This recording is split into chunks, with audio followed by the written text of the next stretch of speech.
Shalom jemaat yang dikasihi Tuhan dimanapun Anda berada. Marilah saat ini kita memasuki kebaktian rumah tangga di rumah masing-masing, di keluarga masing-masing.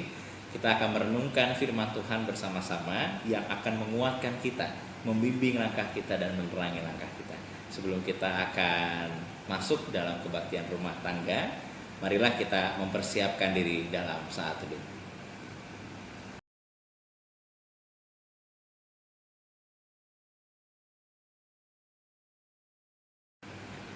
Marilah jemaat yang dikasih Tuhan, kita menyanyikan lagu dari NKB 13, Oh Allahku, jenguklah diriku.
Mari jemaat Tuhan kita masuk dalam perenungan firman Tuhan. Sebelum itu kita bersama-sama bersatu di dalam doa. Ya Tuhan, kami bersyukur karena di malam hari ini kami masih boleh diberi kesempatan oleh Tuhan bersama-sama bersekutu di rumah kami masing-masing, bersama-sama bersekutu dengan orang yang kami kasihi dan yang kami cintai. Ya Tuhan, kiranya rahmat dan Roh Kudus-Mu beserta dengan kami, sehingga kami tetap dikuatkan, tetap dibimbing, dan tetap dimampukan untuk melangkah bersama dengan Tuhan dalam segala kekuatan yang kami miliki, sehingga karya Tuhan menjadi sempurna bagi setiap kami. Bimbing juga hamba-Mu yang penuh dengan keterbatasan ini, agar kiranya karya Roh Kudus Tuhanlah yang memampukannya untuk berkata-kata sesuai dengan apa yang Kau mau ya Tuhan. Maka bersabdalah dan berfirmanlah kepada setiap kami, karena kami rindu dan membutuhkan sabda firman Tuhan itu. Amin. Mari jemaat Tuhan kita membuka Alkitab kita bersama-sama dari surat Ibrani pasal yang ke-10 ayat 1 sampai ke-18. Mari bersama-sama kita membuka Ibrani, surat kepada orang Ibrani pasal 10 ayat 1 sampai 18 dengan judul persembahan yang sempurna. Di dalam hukum Taurat hanya terdapat bayangan saja dari keselamatan yang akan datang dan bukan hakikat dari keselamatan itu sendiri. Karena itu dengan korban yang sama yang setiap tahun terus-menerus dipersembahkan, hukum Taurat tidak mungkin menyempurnakan mereka yang datang mengambil bagian di dalamnya. Sebab jika hal itu mungkin, pasti orang tidak mempersembahkan korban lagi, Sebab mereka yang melakukan ibadah itu tidak sadar lagi akan dosa setelah disucikan sekali untuk selama-lamanya. Tetapi justru oleh korban-korban itu, setiap tahun orang diperingatkan akan adanya dosa. Sebab tidak mungkin darah lembu jantan atau anak domba jantan menghapuskan dosa. Karena itu, ketika ia masuk ke dunia, ia berkata, korban dan persembahan tidak engkau kehendaki, tetapi engkau telah menyediakan tubuh bagiku. Kepada korban bakaran dan korban penghapus dosa engkau tidak berkenan. Lalu aku berkata, sungguh aku datang, dalam gulungan kitab ada tertulis tentang aku, untuk melakukan kehendakmu, ya Allahku. Di atas ia berkata, korban dan persembahan, korban bakaran dan korban penghapus dosa tidak engkau kehendaki, dan engkau tidak berkenan kepadanya, meskipun dipersembahkan menurut hukum Taurat. Dan kemudian katanya, sungguh aku datang untuk melakukan kehendakmu. Yang pertama ia hapuskan, supaya menegakkan yang kedua. Dan karena kehendaknya inilah kita telah dikuduskan satu kali untuk selama-lamanya oleh persembahan tubuh Yesus Kristus. Selanjutnya, setiap imam melakukan tiap-tiap hari pelayanannya dan berulang-ulang mempersembahkan korban yang sama sekali tidak dapat menghapuskan dosa. Tetapi ia telah mempersembahkan hanya satu korban saja karena dosa. Ia duduk untuk selama-lamanya di sebelah kanan Allah. Dan sekarang ia hanya menantikan saatnya di mana musuh-musuhnya akan dijadikan tumpuan kakinya. Sebab oleh satu korban saja ia telah menyempurnakan untuk selama-lamanya mereka yang ia kuduskan. Dan tentang hal itu Roh Kudus juga memberi kesaksian kepada kita. Sebab setelah ia berfirman, inilah perjanjian yang akan kuadakan dengan mereka. Sesudah waktu itu ia berfirman pula, aku akan menaruh hukumku di dalam hati mereka dan menuliskannya dalam akal budi mereka, dan aku tidak lagi mengingat dosa-dosa dan kesalahan mereka. Jadi apabila untuk semuanya itu ada pengampunan, tidak perlu lagi dipersembahkan korban karena dosa. Demikian pembacaan firman Tuhan. Yang berbahagia adalah setiap orang yang membaca firman ini dan melakukan di dalam hidupnya. Hosiana.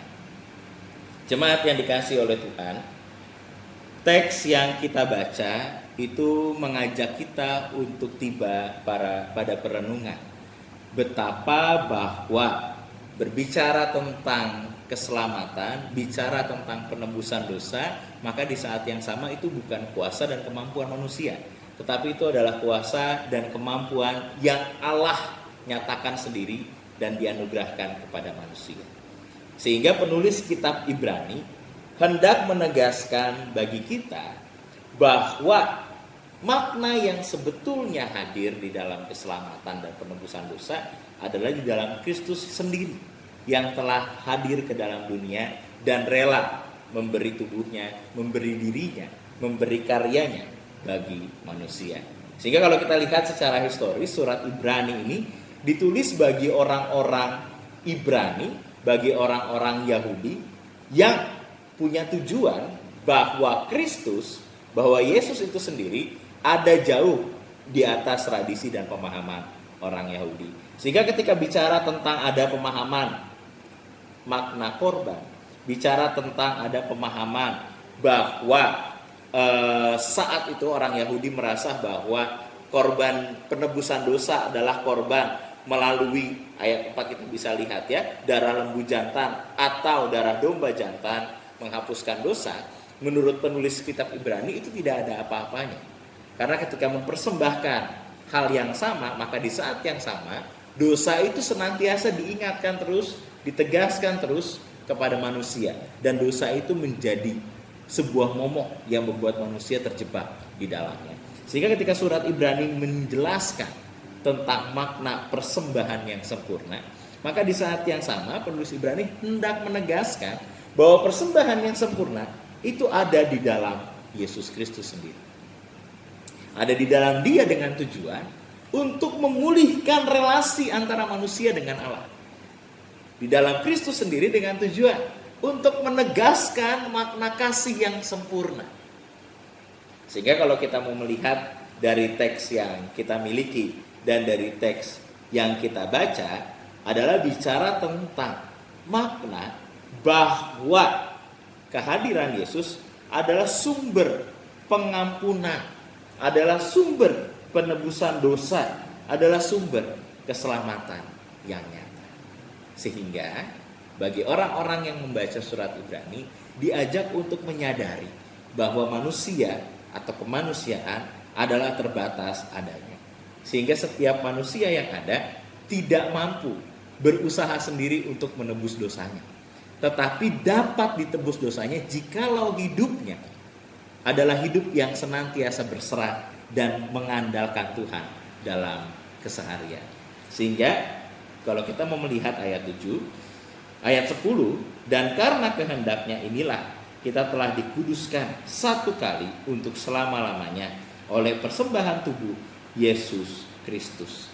Sehingga apa yang mau dimaknai dalam teks ini menegaskan bahwa manusia yang percaya dan mengandalkan Tuhan, maka di saat yang sama adalah manusia yang dikuduskan oleh tubuh dan pengorbanan Yesus Kristus itu sendiri. Sehingga jemaat yang dikasihi oleh Tuhan, Anda dan saya sebentar lagi tidak lama akan memasuki masa Paskah. Sehingga Anda dan saya diingatkan kembali, ditegaskan kembali akan kasih keselamatan yang murni.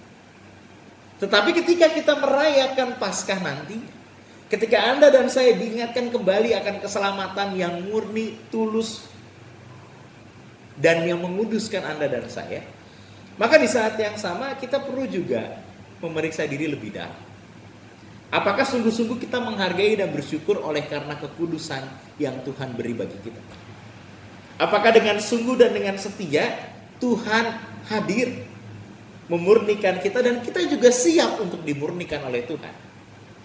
Sehingga hatinya tertuju pada Tuhan. Hidupnya diandalkan pada Tuhan. Sehingga ketika saat ini Anda dan saya tentu ada dalam banyak pertanyaan dan pergumulan.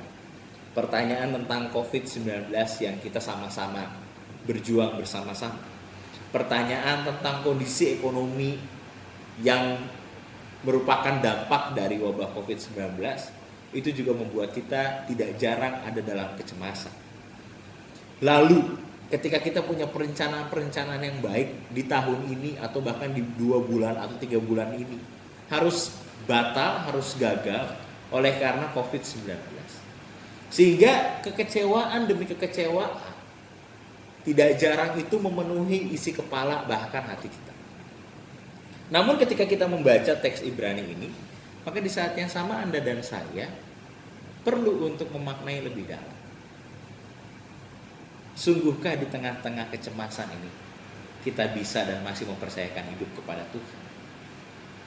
Karena kalau kita membaca teks Ibrani ini, maka Tuhanlah yang akan menyelamatkan kita. Maka melalui Yesus Kristus sendirilah ada keselamatan itu nampak. Bahkan ditegaskan kemanusiaan tidak mampu untuk menyelamatkan dirinya, penuh dengan keterbatasan. Tetapi jikalau menyadari bahwa di dalam Kristus Yesus adalah sumber keselamatan, maka di saat yang sama setiap orang yang percaya akan dimampukan dalam hidup.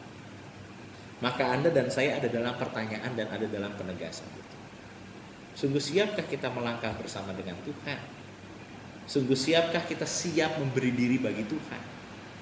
Sungguh percayakah kita bagi Tuhan? Sehingga dalam masa-masa yang kita alami sekarang ini, Anda dan saya tidak terjebak dalam kekecewaan, tetapi berani menatap masa yang penuh dengan damai sejahtera. Sehingga percayalah pada Tuhan, jemaat yang dikasihinya, dan hiduplah bersama.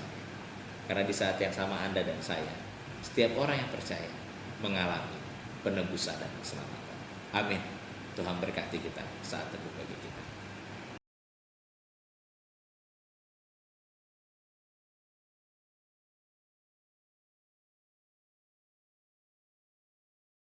Jemaat Tuhan, kita memberi persembahan yang terbaik bagi Tuhan. Persembahan ini bisa jemaat Tuhan kumpulkan dulu di rumah, atau jemaat Tuhan bisa transfer ke rekening GKP Jemaat Bekasi. Marilah sambil kita memberi persembahan, kita menyanyikan lagu NKB 100.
Baik, jemaat yang dikasihi Tuhan, bagi kita yang telah memberi persembahan yang terbaik bagi Tuhan, marilah kita bersama-sama bersatu di dalam doa persembahan dan juga doa syafaat. Mari kita bersatu dalam doa. Kehadirat-Mu ya Tuhan, kami hendak memberi diri dan kesadaran kami sesungguhnya. Sehingga ketika kami boleh diberikan makna firman Tuhan, maka di saat yang sama kami menyadari betapa terbatasnya kami di hadapan Tuhan. Sehingga kuduskanlah kami Tuhan. Kami juga belajar untuk mempercayakan hidup sepenuhnya ke dalam Tuhan. Sehingga susah, senang, kekecewaan atau kegembiraan, kami hendak menjalaninya di dalam iman yang terarah sungguh pada Tuhan. Sehingga kami juga belajar untuk percaya, belajar untuk beriman pada karya indah yang hendak Tuhan anugerahkan bagi kami. Oleh karena itu Tuhan, kami mau belajar melangkah bersama dengan Tuhan. Sehingga kuduskanlah hati kami, agar kami juga dimampukan untuk percaya sepenuhnya, memberi diri secara total, sehingga hadirat Tuhan menjadi nyata bagi setiap kami.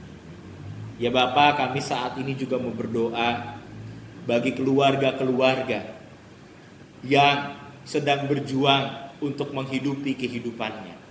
Karena kami sadar dengan adanya COVID-19, tidak jarang membuat banyak keluarga-keluarga memiliki perencanaan khusus, memiliki pertimbangan khusus, mengingat kondisi ekonomi yang terjadi. Oleh karena itu ya Bapak, kami mau menyerahkan sungguh segala keberadaan kami dan keluarga-keluarga tersebut. Sehingga di dalam karya kasih Tuhan, setiap kami boleh diberi hikmat untuk percaya dan diberi hikmat untuk meyakini bahwa karya Tuhan senantiasa tersedia bagi kami untuk memberi hari depan yang penuh dengan harapan. Ya Bapak, kami juga mau berdoa bagi para medis, pemerintahan, polisi dan TNI, dan setiap orang yang sedang berjuang untuk menghadapi COVID-19 di garis depan. Sehingga kami mau meyakini karya roh Tuhan itu hadir bagi mereka yang sedang berjuang. Sehingga mereka tidak dibiarkan sendiri, mereka tidak dibiarkan penuh dengan segala kecemasan, tetapi mereka boleh melihat harapan, terang sinar Tuhan yang menghiburkan dan melegakan. Sehingga kiranya roh Tuhan hadir melalui para medis sehingga mereka memiliki tenaga dan kesehatan yang baik untuk berjuang merawat pasien COVID-19 ataupun pasien yang mengalami sakit yang lain. Kami juga berdoa bagi pemerintahan, TNI dan Polri dengan segala pengabdian mereka, agar kiranya karya Tuhan menguatkan mereka untuk boleh tetap terus penuh dengan semangat, tetap terus penuh dengan gairah untuk memberi yang terbaik dan melayani yang total. Kami juga mau berdoa ya Bapak, bagi keluarga-keluarga yang sedang berduka karena kehilangan orang yang terkasih oleh karena peristiwa kematian. Maka kami mau percaya agar karya Tuhan hadir memberi penghiburan dan kelegaan bagi hati mereka yang sedang sedih dan duka. Sehingga mereka boleh percaya bahwa Tuhan memiliki makna yang indah bagi mereka. Mereka juga yang berduka boleh tetap percaya bahwa hidup adalah milik Tuhan. Sehingga kematian atau kehidupan itu adalah kuasa dan otoritas Tuhan. Sehingga ajarilah kami yang tetap masih diberi anugerah kehidupan untuk dapat memperoleh makna atas segala sesuatu yang terjadi. Sehingga kami tidak buru-buru mempersalahkan Tuhan, kami tidak buru-buru mempersalahkan keadaan dan orang lain, tapi kami perlahan-lahan boleh memahami dan mengerti apa sebetulnya kehendak Tuhan bagi kami. Ya Bapa, hiburkanlah dan kuatkanlah mereka. Kami juga mau berdoa bagi jemaat Tuhan yang ada dalam keadaan sakit, dimanapun mereka, siapapun mereka, kiranya Roh Kudus Tuhan memulihkan mereka. Ya Bapa, kuatkanlah dan hadirlah melalui tindakan medis, obat-obatan maupun kehadiran orang yang mereka kasihi. Sehingga jemaat-Mu yang sedang sakit boleh dipulihkan, boleh disembuhkan dan mengalami kesehatan karena Tuhan beserta dengan mereka. Ya Bapa, pulihkanlah. Kami juga berdoa bagi gereja-Mu, GKP Jemaat Bekasi, dalam pelayanan digital streaming, pelayanan digital ministry, kiranya boleh menghadirkan persekutuan yang indah dan membuat karya Tuhan juga dapat dialami, sapaan juga dapat terjadi, sehingga jemaat Tuhan dimanapun berada tetap terkoneksi dengan GKP Jemaat Bekasi, tetap terkoneksi dengan persekutuan penuh cinta, sehingga karya Tuhanlah yang memelihara melalui pelayanan yang boleh diperjuangkan. Ya Bapa, inilah doa kami, inilah seru dan pengharapan kami, kiranya boleh menjadi sumber kekuatan, penghiburan bagi setiap kami yang menantikan karya Tuhan dan menantikan janji yang terbaik dari Tuhan. Inilah doa yang kami nyatakan di dalam nama Tuhan Yesus Kristus yang setia mengajar kami berdoa. Bapa kami yang di surga, dikuduskanlah nama-Mu, datanglah kerajaan-Mu, jadilah kehendak-Mu di bumi seperti di surga. Berikanlah pada hari ini makanan kami yang secukupnya, dan ampunilah kami akan segala kesalahan kami, seperti kami juga mengampuni orang yang bersalah kepada kami. Dan janganlah membawa kami ke dalam pencobaan, tapi lepaskanlah kami daripada yang jahat, karena Engkau-lah yang punya kerajaan dan kuasa dan kemuliaan sampai selama-lamanya. Amin. Jemaat yang dikasihi oleh Tuhan, sampai jumpa kembali. Tetaplah berkoneksi dengan GKP Jemaat Bekasi dimanapun Anda berada, melalui digital streaming, melalui digital ministry yang tersedia di YouTube GKP Jemaat Bekasi. Tetap semangat, tetaplah mengandalkan Tuhan, sehingga karya Tuhan betul-betul nyata dan dirasakan bagi setiap kita. Tuhan Yesus memberkati kita semua.